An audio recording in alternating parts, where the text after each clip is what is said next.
Hi and welcome to today's webinar where we'll be talking through how to manage home working effectively and professionally. Today, as I say, we're talking about home working. A lot of people have had to move into home working, and so we thought it important to talk about sort of the management process, as well as a few tips about how you can work from home effectively yourself. So just to start off with a bit of housekeeping, today I'm here to answer as many questions as you've got. So if you have any questions, have any tips as well yourself that you may have come across about how to work from home effectively, do put them in the chat function and we'll come to those, make sure we address all of the questions and also pass on any of the tips that anybody may have got going forward. One of the things I will say about the home working thing is everybody is slightly different, and what works for one person may not work for another going forward. So do put your questions in the chat function. I just also need to say that this is a funded program by the Humber Business Growth Hub as part of the Grow My SME program. We have a number of other workshops coming up. So please do have a look at the Humber Growth Hub's website and have a look at the Grow My SME section of this, and it'll tell you all the workshops we've got coming up in the next sort of few weeks. Some really great workshops. There are also some one-to-one sessions and support further going forward. Please again do contact Humber Growth Hub to see what is available for you. So let's make a start. I'm going to introduce myself as I'll be running today's session. So my name is Peter Daniel. I'm a senior business advisor and area manager for Blue Orchid, and I look after a number of staff in terms of business advisors and backroom staff to run a number of different projects across, I would say, the region and across the country now. As a result, our team works solely from home and has been for many years. Myself, I've worked from home for Blue Orchid for the last sort of about 6 years since I started for Blue Orchid. So I'm going to say never really had that office base in terms of working for Blue Orchid. Before that, I had my own business. And I had, again, a number of different employees. We were a mixture of on-site and office-based at that point. And that business, as I say, I sold back about 6 years ago when I started working for Blue Orchid and moved to the current role I'm in now. So I'm going to be talking about some of the things that I've learned over the past, I'm going to say, few years.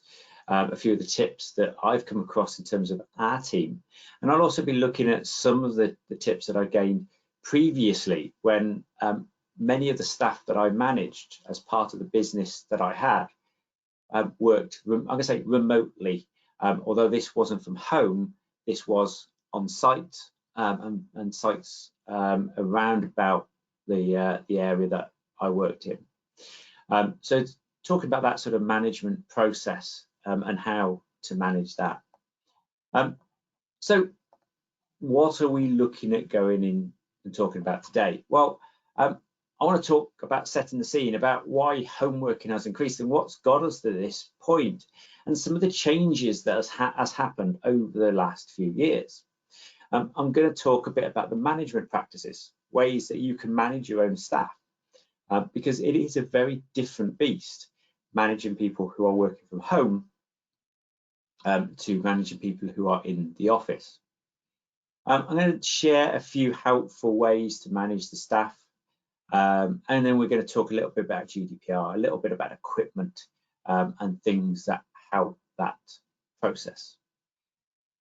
Finally, I'm going to say we're going to be talking about sort of things like mental health and the pressures from working from home, because it is, again, it is a very different situation. It's something that many of us have come thrust upon us in the last period of time.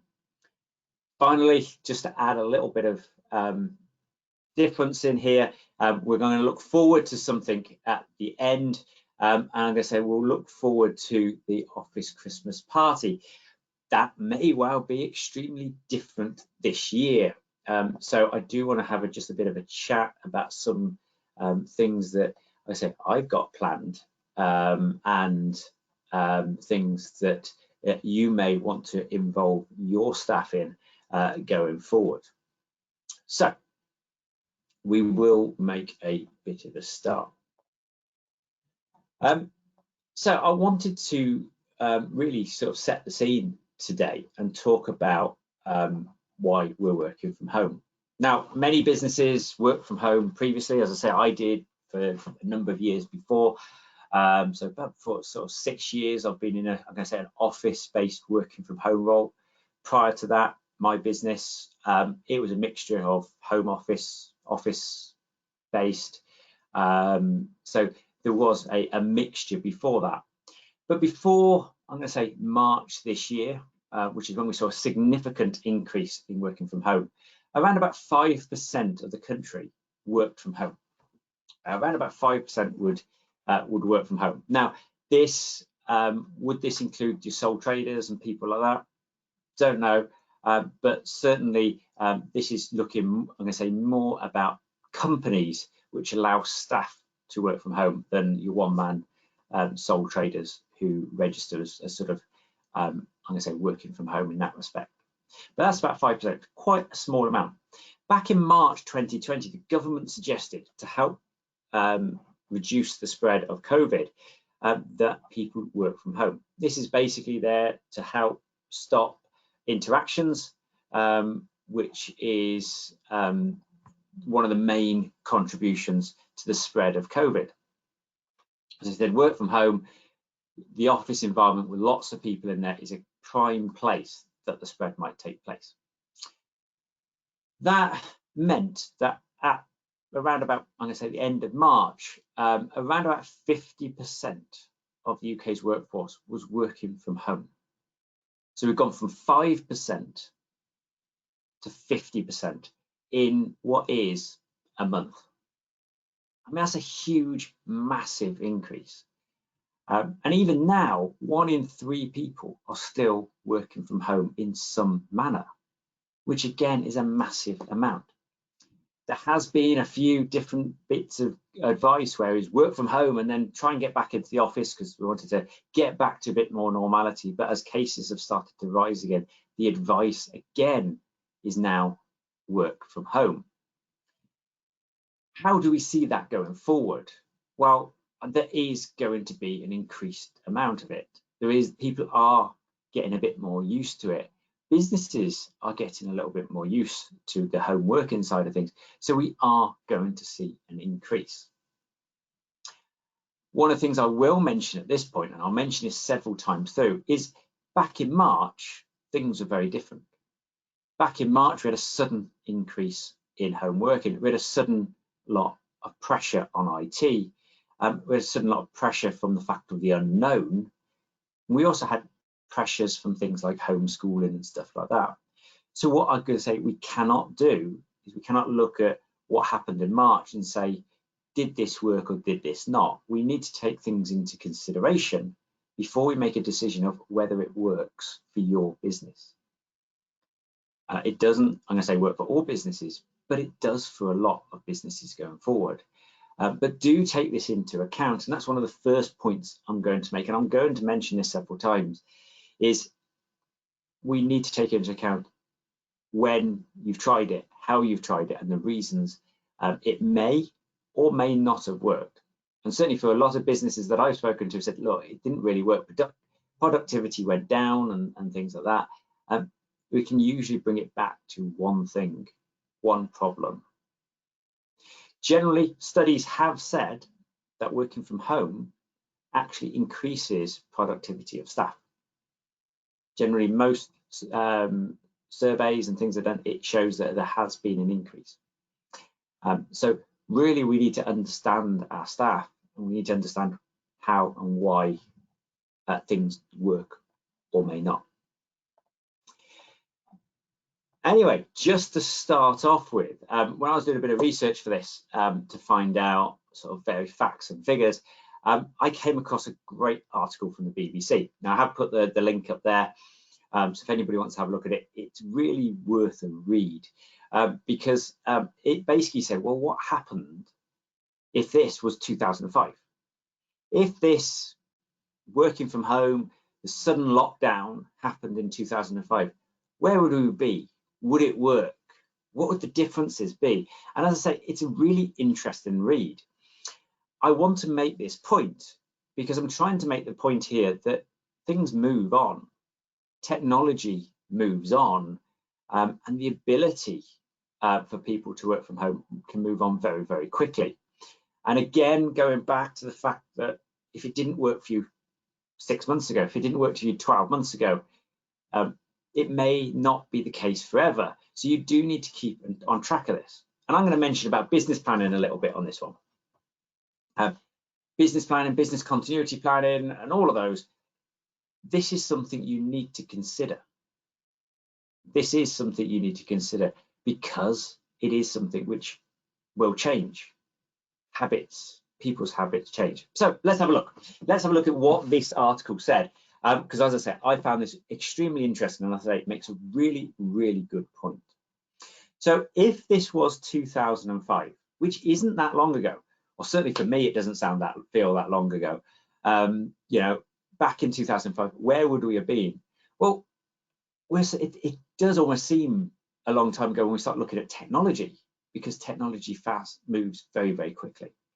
Facebook was only 1 year old, and really it was resigned to a few students in the USA. So you think how many people are on Facebook these days? Facebook only actually 12 months old. Instagram and WhatsApp just wasn't around. YouTube only went live that year. And the iPhone wouldn't be around for another 2 years. So, yeah, nobody had smartphones. Internet speeds, the max internet speed for home use was 10 megabytes a second, and only 18 million people could actually receive that speed. Many others were on dial-up, remember dial-up? And so things like Skype could only actually exist with audio. There was no such thing as cloud computing. 4G was not around, and we were on good old GPRS, if anybody can remember that. Today, 97% of homes have broadband, and the average download speed is 54 megabytes a second. 94% of adults own a smartphone. And if 4G is fairly normal and widespread, and 5G is currently being rolled out. So there's a huge, huge difference. We wouldn't have been able to converse like this back in 2005. We wouldn't have been able to have those WhatsApp groups going. We wouldn't have had the Zoom meetings and all of that back in 2005. So could home working have existed in the same way? I'm going to say no, it couldn't. You know, we relied a lot more on, I'm going to say, post emails were working, but they're a lot slower. And just generally, technology has moved on. Many of us were able to move to working from home very, very quickly because we had broadband. We had good speeds. We could access the Zoom. We could access cloud computing. So the point really is the fact that things do change. And I think this sudden increase in home working is going to mean that people will make those investments. Technology will be invested in, and things will improve for people working from home. I myself, you know, as I say, I worked from home for many years. My wife suddenly was one of these groups which suddenly went from being office-based to home working. Well, what did that mean? Well, whereas we had good broadband before, I'd already invested in fibre broadband and things like that. It did mean there's two of us trying to use it. It meant that we needed 2 desks and all of those sort of paraphernalia going with it. It did mean I had to make some investments. I had to invest in headsets so that we could make the phone calls without disturbing each other. We had to invest in a new router so that we could have good speed around the house, because now we were working in different rooms, whereas before I was pretty much on my own. I could work where I liked, where the internet connection was the best. So even somebody who works from home more or less all the time, I have had to make investments to mean that we can continue that and we can improve that. And that will be improvement going forward. So as I say, things change, things improve going forward. As managers, however, we've still got managed staff. We've still got the issue of getting things done. And without your team around you, that can be extremely difficult. We've got 2 or 3 things to consider at this point. The first one, and the one I'm going to address first, is the biggest fear, I think, of any manager is the fact that home working could mean a loss of control over your staff. It's loss of control of that working time. How do you know you're getting the best out of your team? How do you know they're not going to be skiving? You know, there is that thing of working from home. What does that actually mean? Well, that's one of the main points, and many of the main things that scare managers. Equally, I'm going to say another scare for managers is the fact that they don't have that team to rely on. They feel isolated themselves. They feel that their team, or they can't bounce ideas and get that sort of information coming back to them. So I always say the best team is always made up of people who know more than yourself. So as a manager, you need them to know more than you, because you use them to get the information, and all your job is as a manager is to put things together and make it work. You're the cog in the wheel, which actually makes all the other ones work around you. But if one of those small ones is missing, it can mean the whole system doesn't work together. So that is another issue and something you need to think about. How do we manage that? Well, let's look at the first one. Let's look at the fear of how much work is getting done. Am I getting the best out of the team? One of the things we need to do here is change the style of management. A lot of managers will manage on a time basis, and that's something which can't happen at home. Clocking in, clocking out, and being late for work can't really be managed very well if you've got a home working team. There are some situations when that needs to be the case. So let's talk about call centres. And I was talking to a guy the other day. He's actually the MD for Worcester Bosch. And he was saying that at this time of year, coming into the winter, they employ around about 180 staff in their call centres, in addition to what they've got. So 180 seasonal staff in their call centres. These people normally come into their call centres and cover the calls for boiler breakdowns and things like that during the winter period. This year, things are a bit different. They've got those warehouses full of the phone calls, but they're now getting people to work from home. For them, it is very important that they have time management. They know when people log on and they know when people log off, because they need their call centres to be manned 24 hours of the day and also more at the peak times. So for some people like that, you are unable to get away from that hourly clocking in and clocking out. There are plenty of systems that allow you to do that. Their system, for example, the person will come on. It's an internet call based system. They'll log in, that'll switch their phone on into the headset, and calls will get routed to them. It works quite nicely there because from that point of view, if they're active, the call can come through to them and they have to deal with that call. At the end of their shift, they log off and it stops the call from being routed to them. So it works really nicely in the system.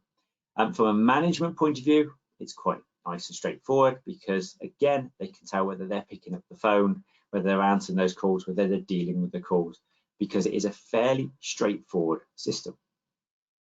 Those things can work really well from home. And he was saying that he's actually going to adopt that system going forward now and get rid of many of the call centre based staff and have them working from home. I'm sure you phoned up some call centre and heard some background noise of dog or something like that. I certainly have. Does it really affect the business? Does it really affect the business? For most things, again, a small investment in technology, laptop, good headsets, will allow most of those background noises to be eliminated and still give that professional approach. For other businesses, and I'm going to talk about my team now, that clocking in and clocking out doesn't work. It's very difficult to say, well, they're at work, but what are they actually doing? How do we monitor that? And what I'm going to say here is we need to start looking at an output-based system. So this is going to that, I'm going to say, job and finish, which is a phrase that I had when I started in work, and I started working, I'm going to say more in the outdoor building side, and we had some days what was called job and finish. Job and finish worked really well because basically it was what it meant. If you had something which was very time critical, it would be a case of, right, this is the job you need to complete for the day. Once you've completed that job for the day, you can go home. 9 times out of 10, that was more work than we would have anticipated for us to complete within that day. It was usually when we had a large block of work to do, and I'm going to say tarmac was one of them. We used to have some tarmac come in. We'd have a lorry load of tarmac come in, and gaffer would turn around to us and say, it's job unfinished today. As soon as this is done, you can go home. We'd look at that and say, well, there should be a day's work there. But 9 times out of 10, we would actually finish lunchtime, mid-afternoon, because we would work hard to get it done. Because we knew that once we worked hard, once we've got that job done, we were allowed to go home. We were allowed to go home based on a day's work. Now, you as a business may not be able to have those nice set jobs that you can do job and finish, as I mentioned there, but you can start looking at output based. You can start looking at how much can somebody get through in the day? What are their key targets? What are their KPIs or key performance indicators of where they need to do? What work needs to be finished by that week? And start putting those in place. Worrying less about whether they've clocked in by 9 o'clock and whether they've clocked off at 5 o'clock, and actually looking at more about what is completed. You, as a manager, I'm sure, know the capabilities of your staff. So you should be able to put these KPIs in place. What KPIs could we use? Well, there are loads to do. And it all depends on what your business is. It won't be something like how many emails you send. It won't be something which is like that. It'll be more of a case of this has to be completed by this date. So one of the ones that we often use in terms of the workshops is, I want your workshop schedule in by the end of the week, or I want the draft slides that you're going to use on the workshop you're delivering next week in by Thursday afternoon. Setting those targets not only helps your staff work towards them, but also allows you to monitor on whether things get done on time. One of the great things about working from home, and one of the reasons that productivity can increase from working from home, is everybody is slightly different. Everybody works at different times. Personally, I don't like working in the afternoons. And always after about 3 o'clock, I'm afraid you don't get very much work from me. I might do a few emails, tidy up a few things, but realistically, work, you're not going to get a massive amount out of me, because by that point, I've kind of had enough for the day, because I'm a morning person. Yeah, you might well get a response to an email that you've sent at 6 o'clock in the morning. You might well get a presentation written by 9 o'clock, because I will start fairly early. But because I've started fairly early, because I'm up and I'm ready, and that's who I am, you won't get it in the afternoon. By the evenings, I'm not necessarily thinking straight, I'm ready to go to bed, but that's me. Other people I know, I'll often get an email from them at 10, 11 o'clock. And certainly I've got staff who I manage, who I'll drop them a reply to their email in the morning, and they'll reply to me late in the evening. And that's fine, because that's how they work. That's what suits them. That's what they're used to. And again, coming back to the pressures that we saw, the pressures back in March when people started working from home, we had things like children at home. You know, they were shouting, bawling, wanting things.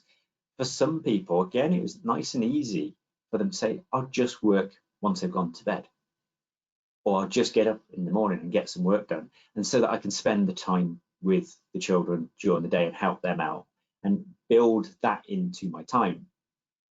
And I think that's something which a lot of people struggled to get around early on, that when people work from home, you have to be much more flexible about the hours they work. Don't worry if they have to go and put the washing on. Don't worry if they go and do the dishwasher. Don't worry if they go out for a walk. As long as that work is done, and as long as you can identify some KPIs that they need to hit. The other thing here is break times. Breaks are extremely important to people. Breaks are actually not just about having a break and not doing some work. Breaks are often there about a thought process. They're about trying to think things through. They're about talking to your colleagues about a problem.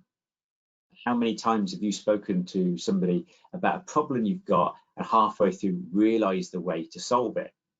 Switching off is something that you need to do. If you think about your day's work, if you're in the office, you know, you'll go up and make a cup of tea, you go up and make a cup of coffee, you're going to have a break, a bit of a biscuit, whatever. You have that time away from your desk. The change is as good as a rest, as they say. And that is something you need to think about. That's something you need to encourage as a manager, and make sure your staff are aware that you're not going to say, why aren't you answering the phone? Why aren't you answering that email within 30 seconds? Because at the end of the day, they need that headspace to do a proper job, to do an efficient job. They need that headspace. So encourage people to take a break. Explain to them that if you're in the office, you go and make a cup of tea, you usually stand up and say, does anybody want a cup of tea? And you have a quick conversation. You'll walk to the kitchen area and you'll press the kettle on. You'll stand there and wait for that to boil. You'll make the cup of tea, wait for it to brew, bring it back. That's what, 5-10 minutes. Certainly something that I find I do now. I'm working from home. My wife is one who does it a lot as well, is I need a cup of tea. How do you go and do that then? Well, you get up, you walk, you fill the kettle up, you press the thing on, you go and sit back down and you carry on with your work. You've actually had a few seconds of break, whereas before 5-10 minutes will have gone with just that one cup of tea. Add that up through the day, suddenly an hour has disappeared. So of a 6-hour working day, realistically 3 or 4 hours is actual work, actual sitting at your desk. Whereas when you're at home, 6-hour working day can often be 6 hours working at home. So from that point of view, please make sure you encourage those breaks for your staff. Make sure you make them aware that it is perfectly normal to get up and do something else for a bit. And in actual fact, it does increase productivity massively by doing that. Also, I'm going to say allow flexible working. Some businesses, like I say, the call center side of things, it is extremely difficult to do the flexible working because it just doesn't suit. And for some things, it doesn't suit. For me, for delivering this today, you know, if I said, no, I'm going to be flexible, I can't be bothered to do it now, I'll do it a bit later on, it's not going to work because you're not going to be there. So some things can't be flexible. So my diary is spattered with things which are set, meetings that are set. But equally, the other time, the rest of the work is flexible about when I start, when I finish, as long as that work is done. You need to show trust in your employees. You've recruited them, you've picked the best people, and hopefully you've got a really good team. So trust in that process. Trust yourself that you know exactly what needs to be done and how it's going to be done, so that that trust is shown across. That trust is communicated across to your staff. And we'll be looking at policies a bit later in the presentation about how some of this will be put across. But what I will say at this point is, don't expect that reply to your email within 30 seconds and say, well, why haven't you replied to it? Look at more of a case of, is it replied to in a timely manner? And that timely manner is dependent on workload. That timely manner is dependent on how important it is. But it doesn't have to be an instant reply to show that they are actually working. And the other things to say at this point is, if they are actually getting on with some work, replying to an email may not be at the highest point of their priorities because they're busy with the work that they should be doing.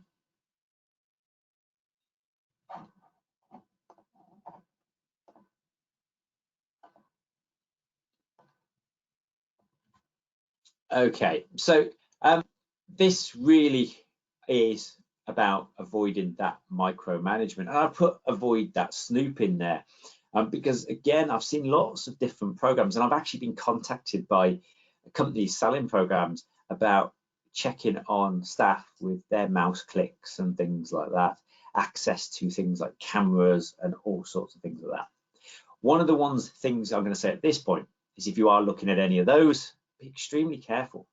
Many of them will not be for use in this country. I've certainly seen lots which aren't for use in this country. Equally, why do you need it? If we go back to that recruitment process, if we go back to that trust issue, you don't need to do that. You don't need to check in every few minutes, every hour, every day, or even every week with your staff. You just need to make sure the work is being done, and setting those key KPIs is the way to do that. Let your staff manage themselves. I have put in there about checking with staff regularly, but what is regularly? Certainly, I'm going to say not every day. You do not need to give them a call every day. How are things going? Not unless there's a reason for it. But you do need to make sure it's regular. You do need to make sure they're okay. And you do need to check on their workload, which is a lot harder to do than it is in the office. One of the things in the office you'll find is you'll often chat to your staff about various things. Just have that easy conversation, whereas working from home, it's usually a bit more of a interview sort of process where you'll phone up and go, I just want to update you on what's going on in the business. I just want to check in with you. So it is important to keep that, I guess, normality of the water cooler chats and things like that, to see how they're managing with the workload. And there are various ways of doing that. You will, I'm going to say, it's good practice to set up some sort of office banter sort of based, I say, program. Maybe that's a WhatsApp group or Microsoft Teams, and that allows some interaction between staff in terms of a normal sort of conversation. And that's one way to check in with people. Have those sort of team meetings, have those one-to-ones, and you may need to have them much more regularly, but do try and make them as informal as you possibly can. You know, have that go and get a coffee, drop the agenda side of things, and make sure some of them are much more informal, so that you can just have a conversation about what's going on.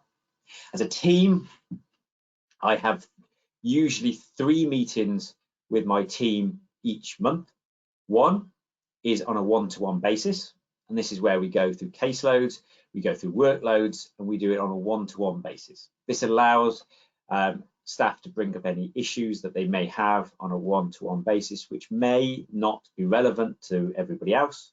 Also, it may allow, or allows them to bring up stuff which may not be, they may not want to bring up in front of everyone else.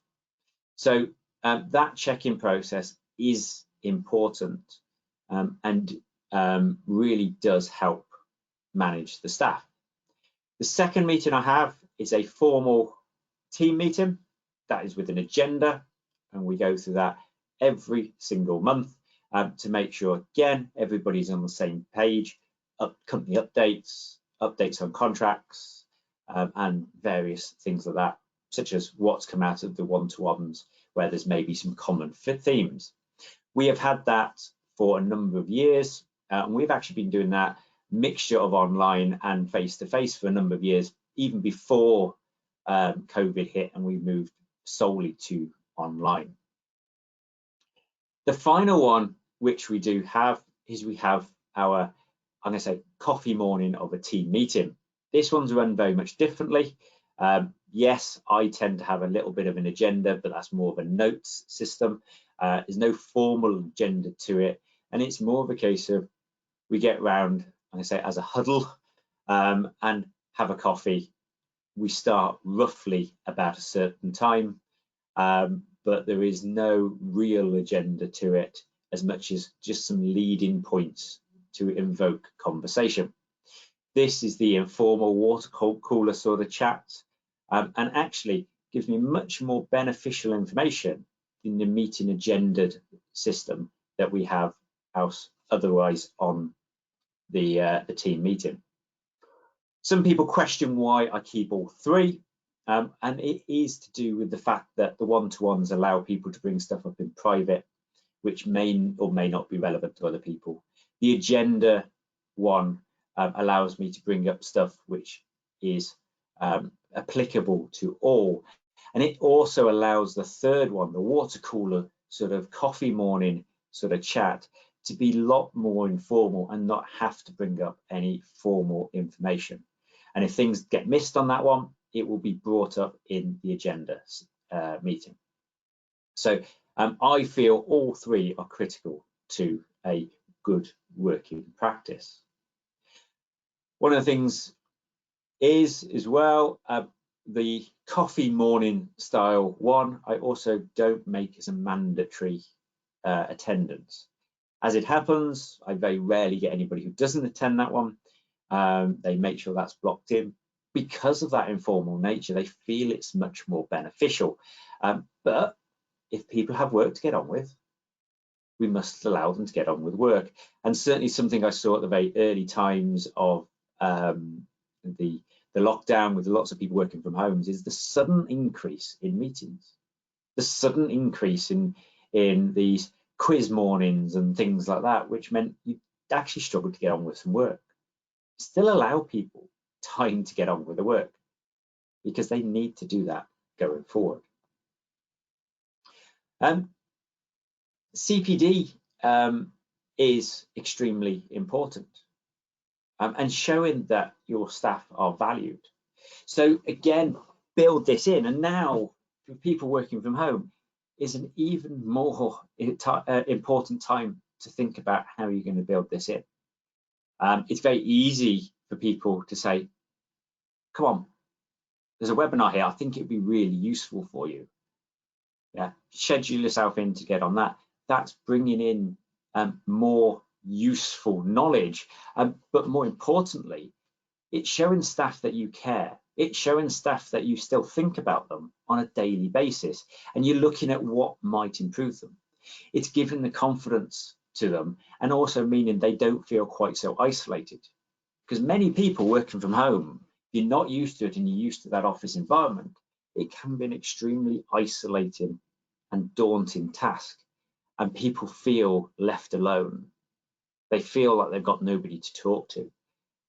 So bringing in that CPD shows that you are still thinking about them, you still do care about them, and they are still part of the business that you as a business are willing to invest in. You are willing to say, this is worthwhile you doing, and you are going to be a better person from it. So therefore, we are thinking we want to keep you as a person. So having that set CPD program, and also bringing in additional things ad hoc, is really, really useful. As I say, loads of them about. I mean, you just have to look at this program, the Grow My SME program, that are lots of different workshops that are available, and just to turn around to say, log on to that. It's free, doesn't cost you anything as a business, but get your staff to log on to it just to learn something, gives them that confidence, and also gives them that break, gives them that change in environment that allows them to flourish and grow as a person. As I mentioned before, a lot of people feel that the office banter is lost, and feel that they haven't got that interaction with people. They've lost that that interaction and got more isolation, and they feel really isolated. For others, it's the opposite. They feel that it's an advantage not having the distractions of other people, not having the distractions of somebody talking about what happened yesterday or their life at home. And I'm going to say, for me, I'm somebody, I found it very difficult actually having my wife working from home, because for the last, I'm going to say 15 years, anytime I've been working from home, I've been on my own. Certainly the main time, the last 6 or 7 years, I've been working almost purely at home. I've been on my own. I've been used to that peace and quiet. I'd put the music on, I'd turn it up, and I'd get on with some work. Whereas her home working is extremely different. She's used to an office environment. She's used to talking through things. She's used to chatting away. She doesn't like the music on, but she does like to chat. And I find that extremely frustrating sometimes when I'm halfway through something, trying to think it through, and she's trying to talk to me. But she finds it really frustrating not having the music on. So you've got to think that everybody is slightly different. And trying to enforce what you think is right isn't always going to work. As I say, I do think it's worthwhile setting up some team support to keep that team together, and also setting up some team activities, getting people to interact, getting people to rely on one another. So you may want to think about changing workloads, changing how the team interacts, so that one person has to get something done for somebody else. This creates a much more tight-knit and conclusive team together, and allows people to work effectively, and also allows you to set those and monitor those KPIs that I spoke about. Because if somebody has to get something done to pass it on to somebody else, then that is a KPI in itself that you say, you must have this done by X, Y, and Z date. How can you manage that time without being time management? Helps the interaction between people, because for those like myself who don't necessarily want to talk about what people had for dinner last night, it still allows me to make those interactions because I'm having to interact with other team members to get work done, to manage that work process, because I've either got to pass something on or I'm waiting for information. Now that might be in terms of myself, where we're looking at presentations, I might be saying, Jane, one of my colleagues, so can you get these slides done on this part of it, and can you just knock me up 2 slides to do this? Mike, can you get this done, and I'll put them all together so I've got one full presentation. Now it's nice and easy for me in terms of what I do, but try and look at that in terms of your business and how you might be able to get your team to interact. Get your team so it's not just one person managing one job, but allowing more than one person to have influence within it. This also gives a hive mind, which again helps increase productivity. It helps increase your service and allows a better service, because if you can get that working, 2 or 3 minds working on one problem, on one subject, often will give a better result than just the one doing it the way that they've done it always. So bring that in as well. Equally, I'm going to say bring in, I'm going to use Microsoft Teams as an example. That's what we use, but I've also known people who use WhatsApp or something like that for that office banter side of things, the thing with the bits of the office conversation that doesn't need to be about business. I would try and keep off any business topics off this system, whatever you're going to use, whether that's WhatsApp, Teams, or any of the others that you're going to look at, and try and keep this in terms of more about the interaction between people. Yes, you might have a few business related messages going back and forth between your team, which is good and what you want to encourage. But what you don't want to do is don't want to make it mandatory for anybody to use, and you don't want to make it mandatory for business to be on there. So keep away from having that, I've started work now, I'm going home now, sort of clocking in, clocking out, and all of those things, which I often see Teams and WhatsApp being used for in terms of trying to monitor staff. This was not for monitoring. This is for well-being. This is to create the people. And although they may be sitting many miles away from each other, possibly even in different countries, it allows them to interact as if they were in the office. So lead by example in this one. Yeah, you put on there some interesting things. I'm going to say, and I'll leave that to you. It might be the odd funny picture. It might be what you had for lunch even, whether your team wants to know about that. I'll leave that one to you. You know your team, you know your staff much better than I do. I don't think mine would really want to know what I had for lunch, but you lead by example on this one.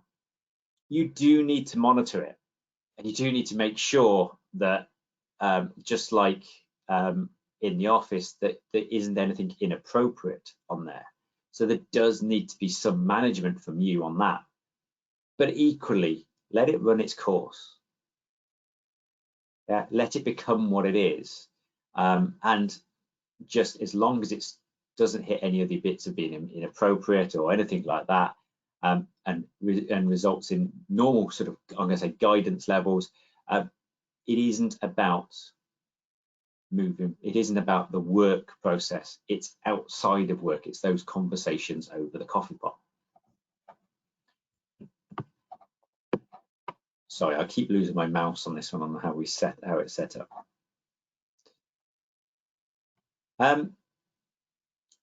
Let's have a brief conversation about remote working platforms. And in actual fact, I'm just thinking that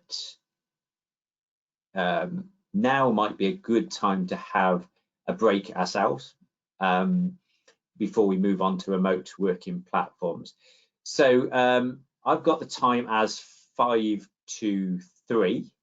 So if we have a quick 10-minute break and come back at 3:10, we'll then go through the sort of remote working platforms before we move on to GDPR and some of the IT issues as well with that. So the next section now is a little bit more technical in terms of the delivery and working from home rather than the previous bit here. So if we have a quick 10-minute break and come back at 3:05, we'll continue from there. Thank you.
Okay, if everybody's got their coffees and teas or whatever they're drinking, we will make a start going forward.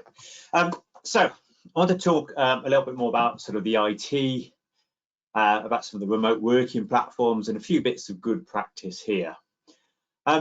So we've all come across lots of different remote working platforms. We've come across Zooms, Teams, GoTo, like we're using at the moment. And I wanted to really chat about their use, how you can use some of them. And I'm going to say which ones are the best ones. And when I say which ones are the best ones, I think a lot of this comes down to how you're going to use them. Certainly, I think you need to think about your audience and what you need to get out of them. One of the reasons we use GoTo instead of Zoom or Teams or something like that is because of the reporting behind it. So as part of our programs, we have to reduce certain lots of reporting in terms of who's attended and their attendance, things like that. GoTo allow us to do that. I'm going to say I prefer Zoom in terms of actual use. Unfortunately, GoTo gets a little bit clunky at times in terms of the dashboards, and you may well notice me fiddling around with the screen a little bit because I've got to move things around the screen to make it work. Zoom is extremely easy to use, I think, and most people are now, I'm going to say, suddenly become very happy with the use of Zoom. Teams, however, is one that I find very interesting because Teams is often used in industry quite a bit. A lot of our funders use Teams because they have access to their Microsoft platforms for it. Which one is best for you? Well, which one suits you? Which one does your team like? How does it work? What are you going to use it for? Internally, I'm going to say it doesn't matter, because internally, as long as everybody can use it, and as long as you can give some sort of training on it, it doesn't make any difference which one you use. When we start looking at externally, when we start looking at meetings which may be with other partners, that's when we have to be a little bit more concerned about which one is the best one to use. And a lot of the time, it's which one do people have access to. So personally, we use Zoom for most of our one-to-one meetings because we are dealing with lots and lots of different businesses. And we find that Zoom is the most widely used between different businesses. It's very easy to use on lots of different devices, on iPhones, smartphones, iPads, laptops. It seems to work really well. And as I say, most people have used it at some point, so have a good understanding of its use. It's very intuitive to use in comparison to the other ones. For our workshops, we use GoTo because, as I say, from the reporting process. And again, it's fairly easy for you as a attendee to access and use. A little bit more difficult for us as a presenter because, as I say, a little bit clunkier in terms of the delivery platform. But that's something that we have to deal with, and it's something that we have training upon. Again, as I say, with a lot of the funders, they only have access to Teams, and therefore that's what we have to use. But certainly, I'm going to say more times we have more issues with things like Teams, or WebEx is another one that gets used because of the logging in process doesn't seem to be as easy.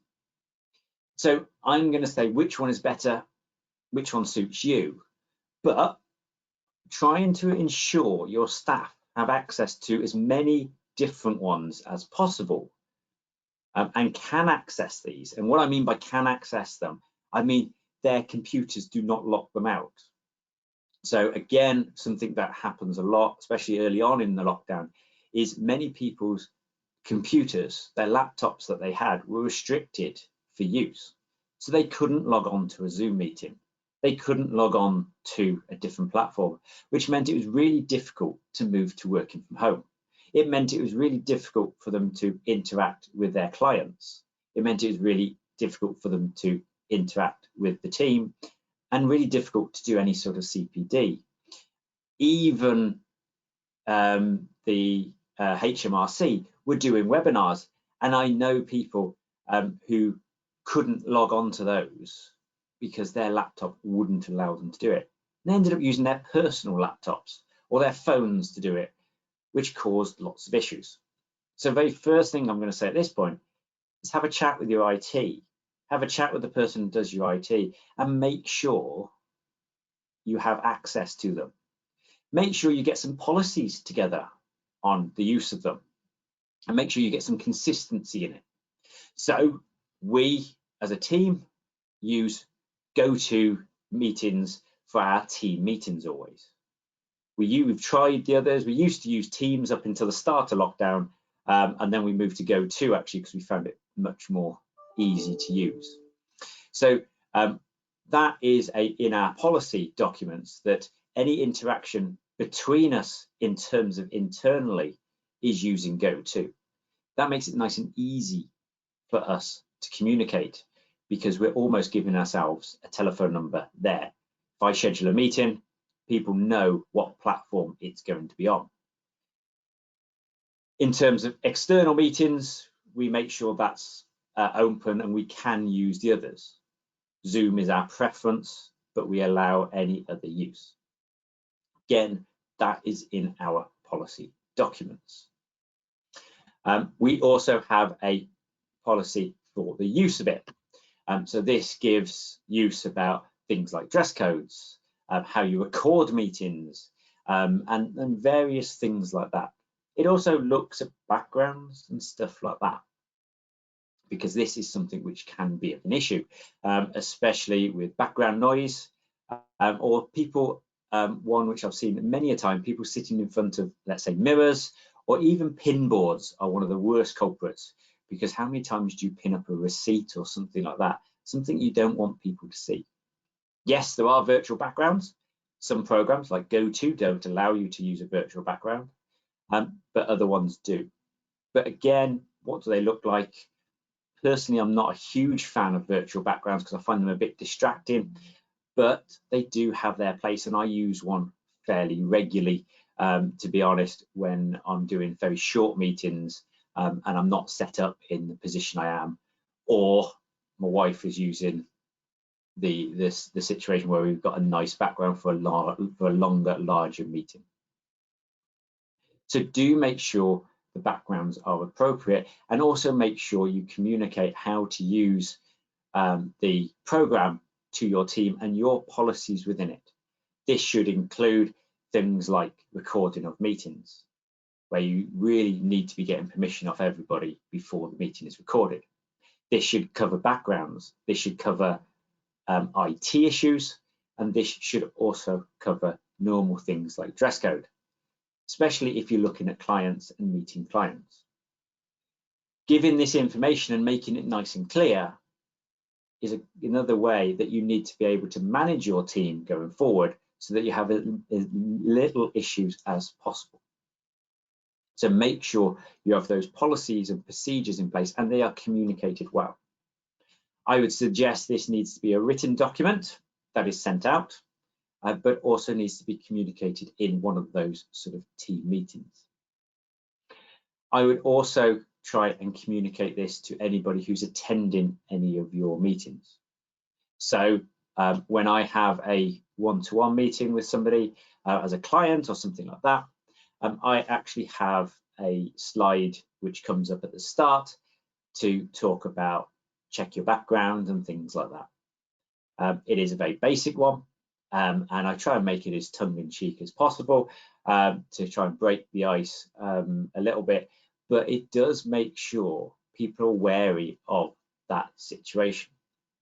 That is another reason why we use things like GoToWebinars for our webinar delivery, so that yourselves have that security of other people not necessarily being able to see your background or some of the noise that might be going on around you with other people sort of working from home.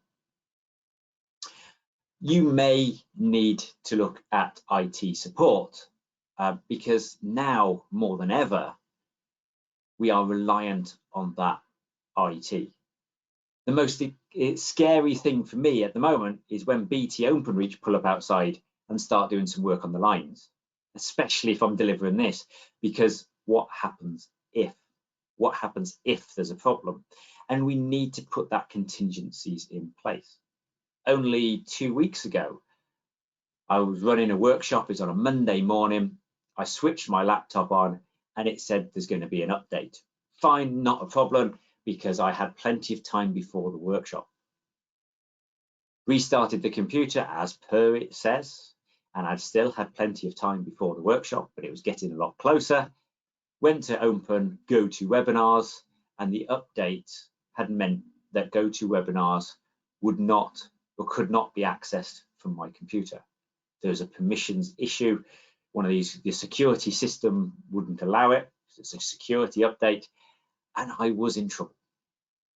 It was now 20 minutes before the webinar, by the time everything had set up, and I was in the trouble of not being able to start that meeting. As it happened, I had already made sure that I had another copy of the presentation, which was held on a cloud account, so I could access that from another laptop, and I was able to use a second laptop that I actually had as a backup, which, albeit not as good, albeit an older one, but it allowed me to at least continue with that workshop. That gave me time to get a hold of my IT to sort out the issue, which they did very, very quickly. These remote IT support is very important these days, because we are very reliant on that IT. What happens if something goes wrong? I am not an IT expert, so having that backup there is needed. There are lots of ways you can look at this, and there are lots of different systems and lots of companies which will offer this service. So do have a look at it, and it doesn't cost that much. For the downtime that you may have, it doesn't cost that much. It's a bit like RAC cover or AA cover. Hopefully you're never going to use it, but when you do, it could save you a small fortune. So do have a look at that, certainly with some of the local companies that are available.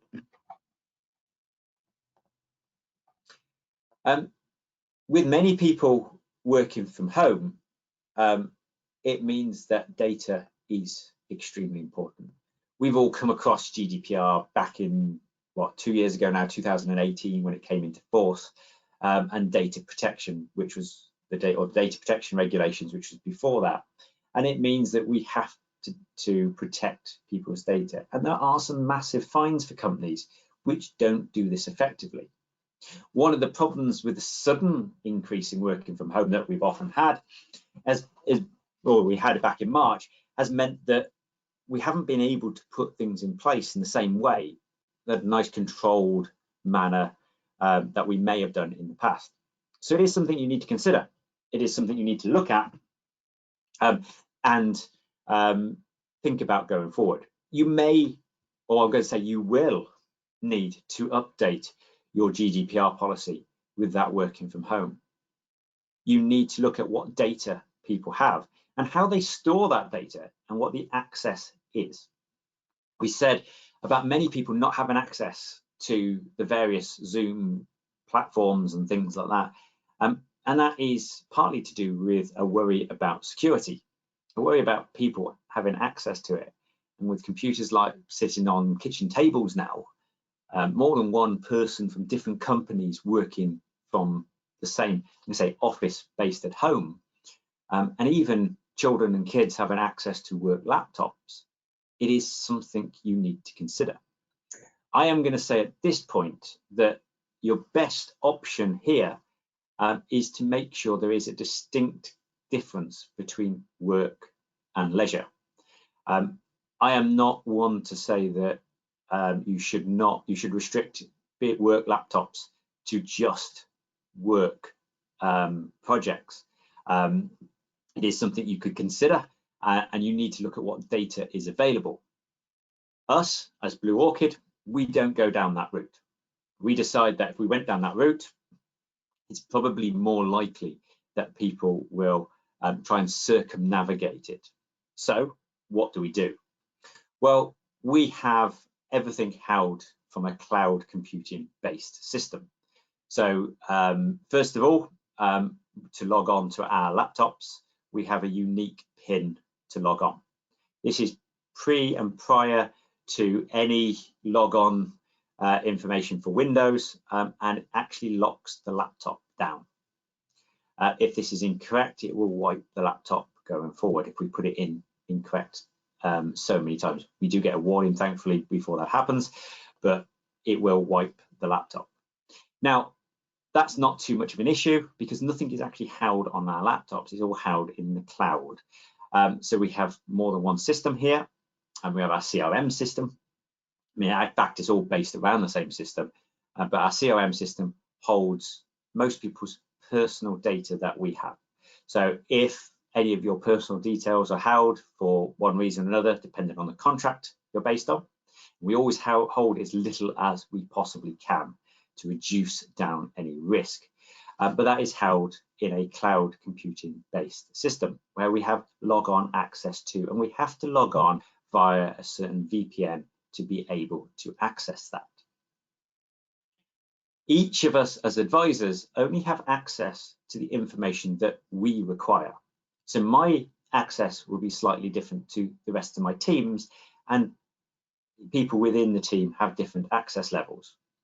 This allows the limited information to be accessed by any one individual, reducing down that GDPR risk.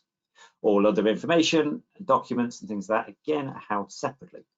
This gives me the backup, like I had the other day when I needed to access it from somewhere else because of an IT issue, but it also allows me to protect from GDPR to a point because it's not being held with access to us. We, as Blue Orchid, are allowed to use our laptops personally as well, and we are allowed to do that because we have different login from a personal point of view. This will not allow us to access any of that work data at that time. So I'm going to say, if my lad needs to do some work on it, and that's the only laptop which is going to be used, then that is perfectly okay, and we log in through a personal part of the system, almost as a different user, and it restricts access to that. Personally, I think that is the way to do it because it means that you're not going to have people trying to circumnavigate any security that you may have. Do consider the working environment in this one and think about when other people, partners and stuff are working from home. You may need to invest in additional technology to help with your GDPR. So for example, we've invested in headsets. So while if we're on any one-to-one calls, you'll see me with a headset because I am talking to you about your business usually, which is very personal information to you. By having the headset means it reduces down who can listen into that conversation. We have a policy in place as well of how it takes place. It takes place in a separate room to other people. So my wife works in one room and I work in another in that instance. But with the headset as well, it reduces down the risk of being overheard. So make sure you've got those policies in place. Same with recordings. One of the things that happens with Zoom that I use is it automatically starts recording when you start the meeting. I know you can switch it off when you set the meeting up, but I always forget and I have to switch that off straight away. I like to record a lot of my meetings. One of the reasons for that, I'm going to say, is I'm not very good at notes. I'm dyslexic, so I do take notes, but it's not always that good. And listening back to a recording is very, very useful for me and something which has really helped my one-to-one meetings going forward. So being able to listen back and take and redo the notes is really useful. But make sure your policy is inclusive about how those recordings are used and when they're used. So we make sure we get permission from everybody who's in the meeting before any recording is started, and we allow that opt-out process at that point. So do make sure your GDPR covers that in terms of where those are going to be stored, how they're going to be used, and what for. A small investment in IT and equipment will pay dividends going forward and will make the difference for your staff. You know, good quality laptops cost very little these days. So that small investment makes a massive, massive difference. It could be as straightforward as a second screen. It could be just a mouse. It could be that nice comfy headset if they're going to be using it quite a bit.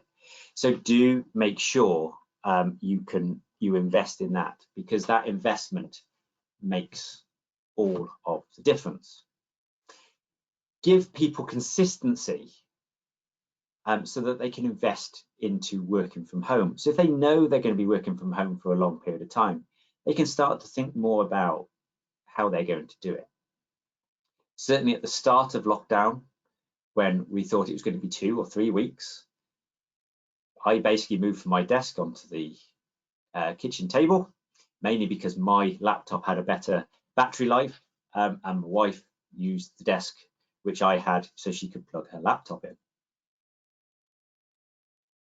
However, 2 weeks became 3, became 4, and we're now 6 months into it. 6 months into it, she's now basically been told it's not going to return to the office until March. And some of you may well have noticed there that a few seconds ago while we were talking, I bent down to pick up a cup of tea.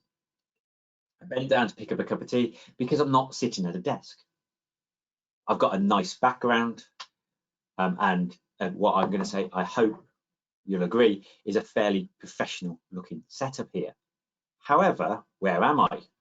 I am actually sitting in my lad's bedroom on his bed, because that's the best backdrop. And the reason I had to bend down then to go and get my cup of tea is because my laptop is perched on his bedside table at the moment, and I've got nowhere to put my cup of tea, so I've had to put it on the floor. Now we've got that consistency that she will at least be working at home for, I'm going to say, another 6 months. The likelihood is that they will never return to full office working, so she'll be working from home at least 2 or 3 days a week. We, as a family, have decided that we can invest in a place to work from home much more. So currently, I have a guy who's sitting outside, or outside at the moment, who's putting up a nice home office. A shed going up in the garden with a home office, because that consistency, the knowledge of the fact that we are going to be like this for a number of years. I've always worked from home, so it's a much easier decision for me to make, and it's something we've been thinking about for a long time. But that sudden, it's going to go on for a long time now. We will make that investment. Now, I'm not saying that all your staff are going to invest in nice home offices, but it's certainly something that they might consider about where they're going to work, moving off that kitchen table and making a space within their house which is a bit more of a consistency. That helps with working from home. That helps from working from home. And this brings me on to the next thing I'm going to talk about, which is occupational health, because you do have to consider that. They are still employees, they are still at work. So occupational health still comes into it.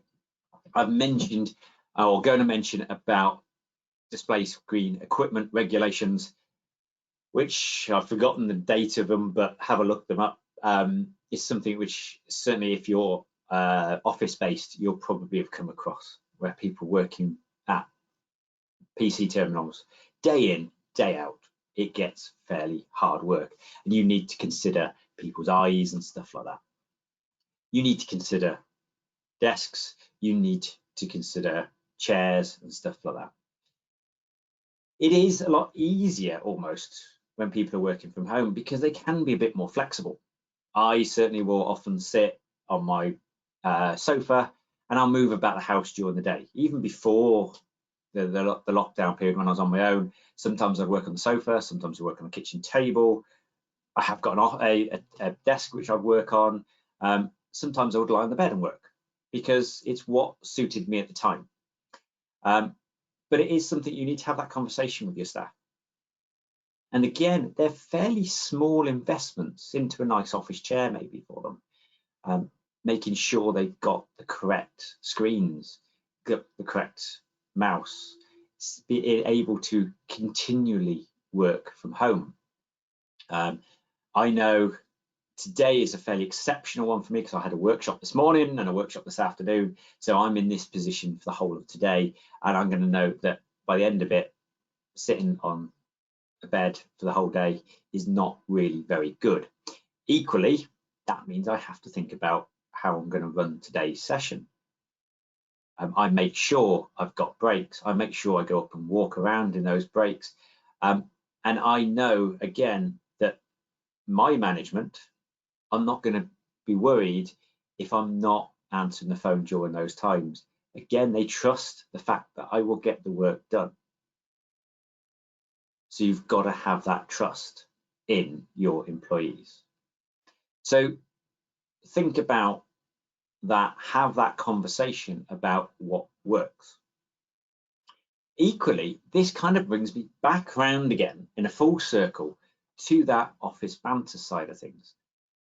Now you're going to wonder what I'm talking about here, but we're talking about that, just the general conversations. The team aspect is missing, and I think that comes into this occupational health. And I did pick this picture for a reason because I'm going to use an example on this one.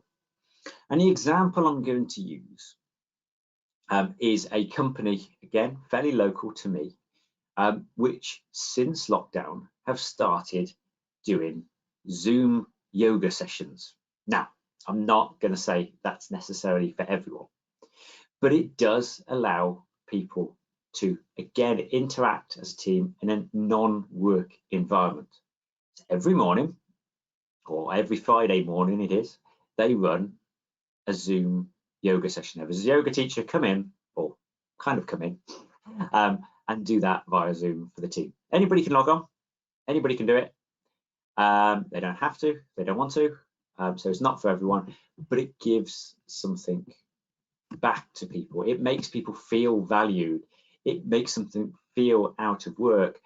And it also has the added ability and benefit that if they're sitting at a laptop for the full day, it's not bad for them. It's good practice for them to have that good stretch off at the end of the week. I'm not going to say that's something everybody can do, but it is something to think about, and it is something that you may want to consider about, okay, how can I bring in that beer after work, that pint on a Friday, into the office? Again, I know another one which always used to have a pint on a Friday. A group of them used to go down the pub afterwards every Friday, and they continued that through lockdown.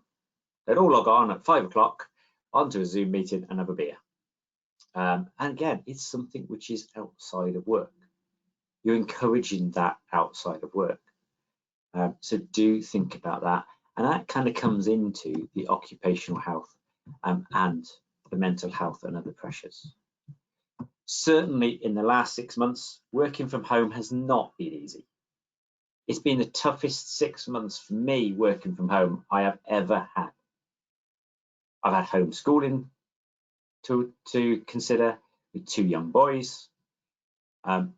We've had uncertainty over projects. We've had uncertainty over life in general. Issues with trying to get, I'm going to say, even food at the very start of it, and trying to get deliveries from, I'm going to say, supermarkets and stuff like that. caused issues. The unknown of how long this is going to go on for, which we still have. The sudden aspect of my wife working from home, and for her, the sudden change from an office to being isolated at home. It's a massive, massive change. And as I say, it's probably been the hardest 6 months for me to work from home.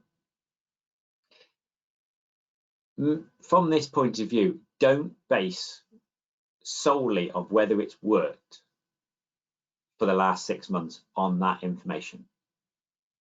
Yes, consider what you've learned, consider the issues you've come across, but for those of you who are turning around and say it's less productive, it's not as good, this may well be just because of these pressures. It may just because of the effects of the last 6 months. It may be for lots of different reasons.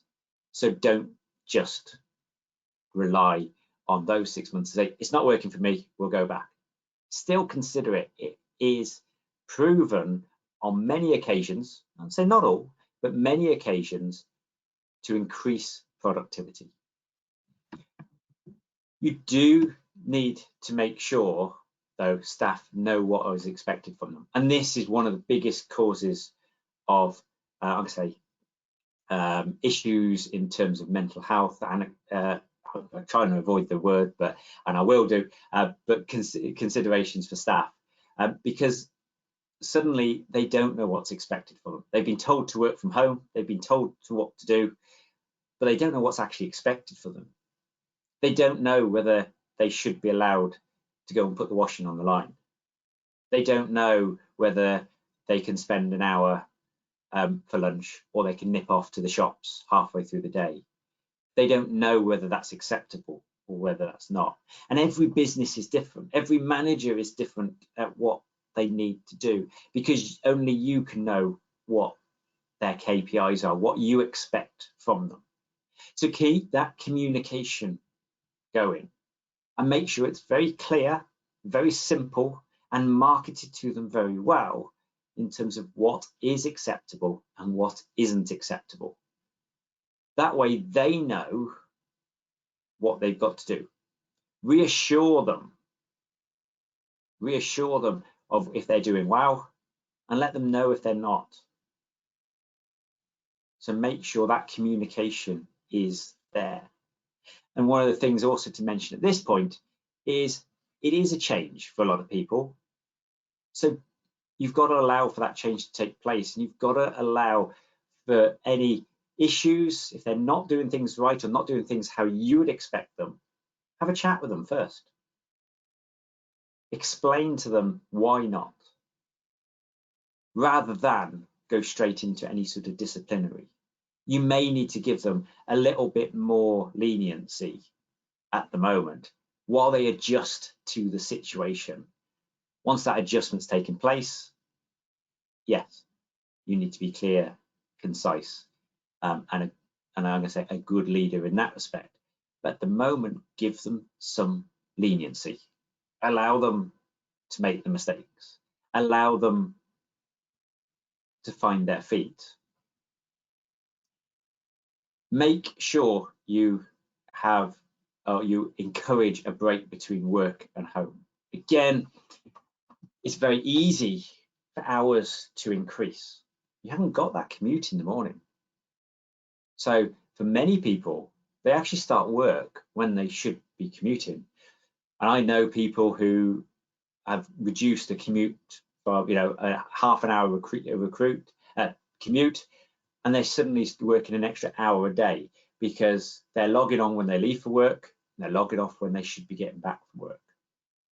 Well, that's a massive increase. And so a lot of people, the average commute at the moment was around about 45 to 50 minutes. It's 2 hours a day, additional work almost that some people are doing.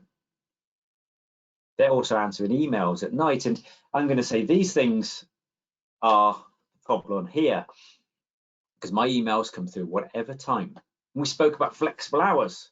We spoke about making sure people work to when they're they have the most productivity. Some people that's evenings, other people that's mornings. So don't encourage people to reply when they don't need to reply.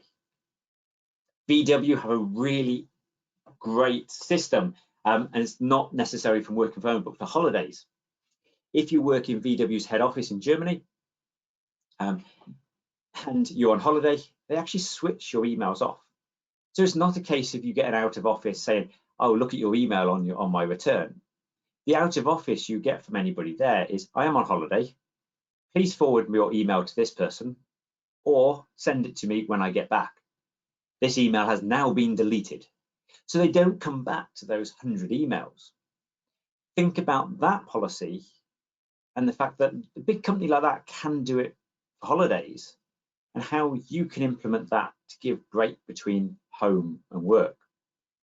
I even know somebody at the moment who gets in a car and goes for a drive around the block at the start of the day, and also at the end of the day they get in the car and go drive around the block, because that's their thinking time. Personally, I'm somebody I like to go down the gym. I'll often get up in the morning, I'll go down the gym, because that's my thinking time. That's my time to switch off and my time to prepare for the day. And if I don't do that, I'm not as efficient, because I haven't thought through what I'm going to be doing. And I need that time, that headspace that allows me to think things through. Communicate things, communicate with staff, have those conversations, and make sure you are contactable as a manager or an owner of a business, and your staff know that they can speak to you. Explain how you do things, lead by example, and say that, oh yeah, I'm sorry, didn't pick up the phone when you phoned me, I'm calling you straight back because I was putting the washing out. That allows them to go, that is okay then. If he can do it, then that's okay with me. Show and lead by example. Show that it is okay, as long as you've got that ability, you can show that what you're doing is okay, and you're communicating with them in a nice, easy manner.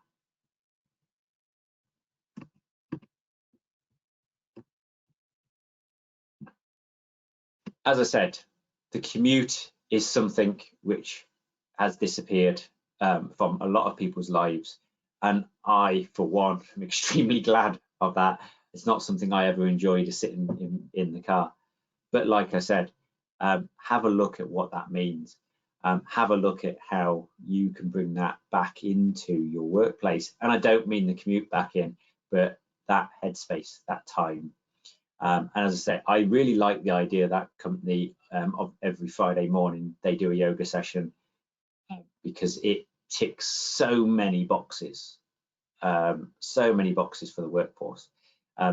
So that needs to be built in, that downtime, same as any breaks. Make sure that is built in. Okay, just going to talk very briefly about passing additional costs and cost savings on. Working from home often gives a massive cost saving for the business. You might have lost or not have the operation costs of huge offices, the heating of those offices, less expenses for staff. You may be moving towards a more electronic process, which means less stationery and things like that. However, staff will have also seen an increase in costs. Heating, food possibly have increased in cost, especially as we're moving into that winter period. That can be a huge drain on their pocket. Yes, they've lost the commuting, but for some people that's bigger or smaller than others. Make sure staff are aware that they can claim for some of those costs. Now, there are more than one way you can look at this. I would suggest you look at whether you as a business can pass that saving on to your employees, and you can give them, as I say, up to £26 a month tax-free in their pay packet. And I would suggest looking at whether you can do that and add that in to cover things like heating and the additional costs for working from home. I know a lot of businesses are struggling at the moment, and I know that won't be possible for all. Equally, as this is a tax saving, the other option is to allow your employees to claim that £26 a month for working from home in their pay packet. This, in essence, I believe gives an increase of £1.20 a week in the pay packet. Doesn't sound like much, but as Tesco's say, every little helps. Is it Tesco's or is it Asda? I can never remember. Anyway, as you know, every little helps, and it's no cost to you apart from necessarily a bit of admin, because it can be processed through the PAYE payroll. Equally, there is a microsite through the .gov.uk website through HMRC for people to claim this. Doing 40% tax pay brackets, it works out at something like £2.40 a week, which is worthwhile. So make sure your employees know that at least they can claim this, and preferably if you can process it for them. This shows you as a good employer. This shows that you're thinking of them and you're giving them those advantages. You may also want to look at other incentives that staff can get. One which I've seen again is a deal with a company to get discounted LED light bulbs. This is a two-pronged advantage, because not only does it mean there's an environmental issue, in fact three-pronged if we talk about environmental, there's an environmental saving there, but mainly it's a cost saving to the employee. Changing to LED light bulbs are cheaper to run and therefore reduce down the additional costs that come from working from home. Now, this didn't cost the company any money, because basically they went to a supplier, and is the largest company, and said, can you give us a discount if we say for all our employees to come to you to buy LED light bulbs? And this company said, yeah, because you're going to do a load of advertising for us to your, I think about 1,000 employees at that stage, because they were quite a big concern, then yes, we will give you a fairly substantial discount, because it's free advertising for us. It's basically the money that they would have spent on that advertising, they'll give us a discount. That means your business, you look really good as a manager for negotiating this, and it's not actually cost you anything. Now, this can be done across the board on lots of different things, and I mentioned the yoga as an option, I've mentioned this as an option, but I've seen it in many different things, from gym memberships to eating out and things like that. Have a look at what incentives you can give staff and see whether any of those can be built in to that working from home, because those cost savings and making sure that you are a good employer is worthwhile. These can actually be built in not just to working from home, but anywhere. Why restrict this to only the home working? This is about being a good employer and showing what you can get. As I say, lots of different ones to do, depending on what you're looking at. It is a case of have a chat with other businesses, go to those local small businesses and see what you can negotiate. And you'll be amazed at what they will give you. Amazed at what they'll give you. Okay, so moving on to the Christmas parties and Zoom quizzes. I'm sure we've all done the Zoom quizzes.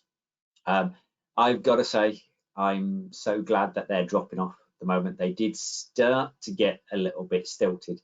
They were quite fun to start off with, but then they got a lot more difficult and a lot samey and things like that. As we're moving into the Christmas party season, I do think it's important to have that team building. I do think it's important to keep that team together. And the Christmas party, although loved by many, hated by some, is something which I am very sad to see go. Yes, there are advantages with it disappearing, but for some, it is also going to lose that that team building aspect of it. So we may well be thinking about that. A few things I'm going to say here. This is an opportunity for you. This is an opportunity for team building, and take that opportunity, but you do need to be extremely careful. I will say, personally, avoid the stilted Zoom quiz that we've seen many a time. And if you're going to do something, you need to reinvent it. Instead of doing that hour of Zoom quiz, you're probably better say take the afternoon off. I think you'll get a much better response for everybody having an extra afternoon off than you will for sitting through 3 rounds on Friends or whatever it's going to be. But there are some other options. So think outside the box. Think about what else you can do. Think about what you can get in terms of activities. And there are more about now than there ever was. I've certainly been looking at various ones to see what we could do as a team. And I've come across various ones, such as online escape rooms. These look really interesting because they're very interactive, they're different, and they're designed by people to actually get the whole team working together. Very easy to set up, basically log on via Zoom, nice and straightforward. There's even ones, and the one that I really liked, although I spelt it wrong, is whiskey tasting.